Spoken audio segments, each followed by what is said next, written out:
സംസ്ഥാനത്ത് ഇന്ന് ഒറ്റപ്പെട്ട ശക്തമായ മഴയ്ക്ക് സാധ്യതയെന്ന് കാലാവസ്ഥാ വകുപ്പിന്റെ മുന്നറിയിപ്പ്. 4 ജില്ലകളിൽ മഞ്ഞ മുന്നറിയിപ്പ് പ്രഖ്യാപിച്ചിട്ടുണ്ട്. കാസർഗോഡ്, കണ്ണൂർ, എറണാകുളം, കോട്ടയം ജില്ലകളിലാണ് മുന്നറിയിപ്പുള്ളത്.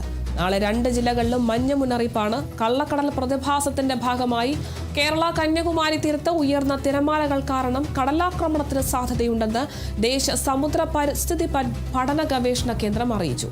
കടലാക്രമണത്തിന് സാധ്യതയുള്ളതിനാൽ മത്സ്യത്തൊഴിലാളികളും തീരദേശവാസികളും ജാഗ്രത പാലിക്കണമെന്നും കാലാവസ്ഥാ കേന്ദ്രം നിർദ്ദേശിച്ചു.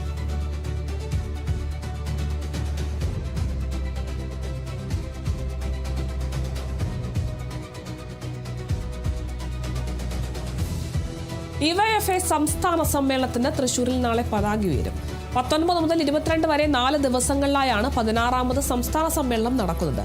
ആദ്യമായിട്ടാണ് തൃശൂരിൽ സംസ്ഥാന സമ്മേളനം ചേരുന്നത്. സംഗീത നാടക അക്കാദമിയാണ് പ്രധാന വേദി.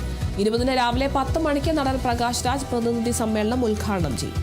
22 വൈകിട്ട് 4 പൊതുസമ്മേളനം പ്രതിപക്ഷ നേതാവ് പിണറായി വിജയൻ ഉദ്ഘാടനം ചെയ്യും. 21 വൈകിട്ട് 5 രക്തസാക്ഷി കുടുംബ സംഗമം CPIM സംസ്ഥാന സെക്രട്ടറി MV ഗോവിന്ദ മാസ്റ്റർ ഉദ്ഘാടനം ചെയ്യുമെന്നും ഭാരവാഹികൾ വാർത്താസമ്മേളനത്തിൽ അറിയിച്ചു.